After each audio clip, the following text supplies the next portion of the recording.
Good morning, everyone. It's been quite a while since I have done a video. I hope you all had a very Merry Christmas and a Happy New Year and all that la. Basically, I just wanted to touch base on a few things because I've been gone for a while now, and I guess my reasoning would be that I'm still watching Sun and Moon, like the anime. I've played through the whole game. The game was awesome. But the anime is just very, I don't know, it's not really appealing for me. It's not that I don't enjoy it, I do, but I don't enjoy it enough to get off my butt and do a video every single week and discuss it.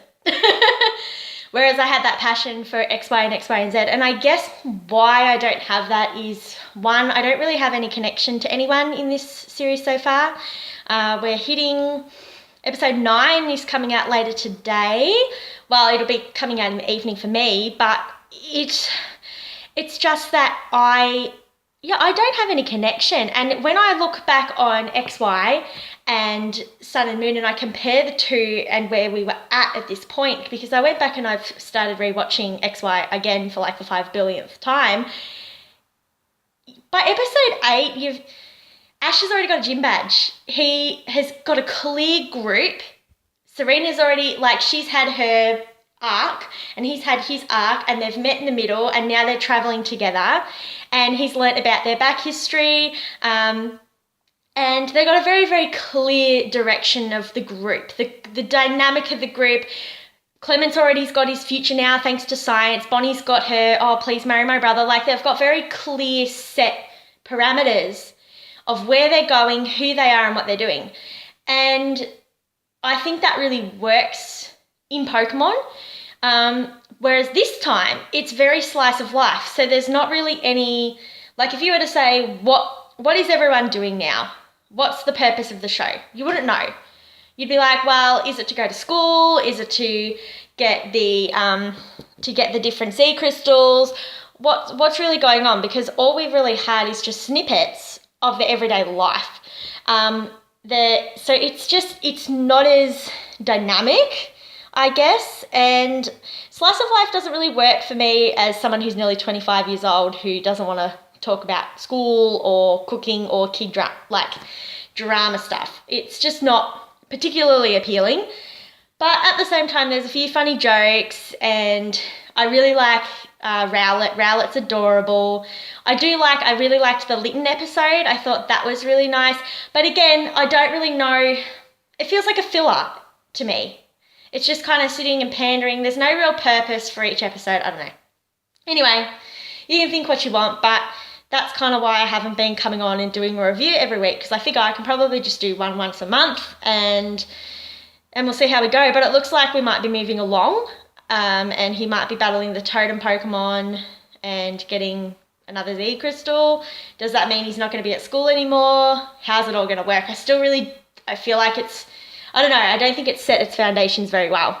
So, yeah, but on the plus side, I do love the actual art style. I think it's absolutely stunning. The world that they are setting is amazing, and I really like the music. The music is just beautiful. I love it. But apart from that, I'm just watching it and going, oh yeah, that's nice, whatever. I'm not really that interested, but we'll see. And I guess I'm a little bit more excited because some new information just got released in the form of an interview in a magazine over in Japan. And this is from Masuda, the director, and the producer. And they got interviewed about X, Y, and Z episode 47, which was obviously the last episode of X, Y, and Z with all of our characters together. And it had the Ash and the Serena kiss, and it was just the best episode ever. I've watched it 8 times, and I cry every time because I'm terrible like that. But what's really interesting is that they did confirm that they kissed, so they definitely kissed. No one can deny that Ash and Serena didn't kiss, and they definitely kissed on the mouth, because he wouldn't say, oh, you're meant to get the idea that they're kissing. If she was just kissing him on the cheek, he would have said, you're meant to get the idea that she is kissing him. But he said, no, they are kissing. So it's mutual, both of them. Like, yeah. So that was awesome. I really loved the parts where they discuss how it was all intentional in terms of having the backstory and having the perspective of Ash as being gallant and as being, what was the word that they used? I'm just trying to think. Mature, I guess.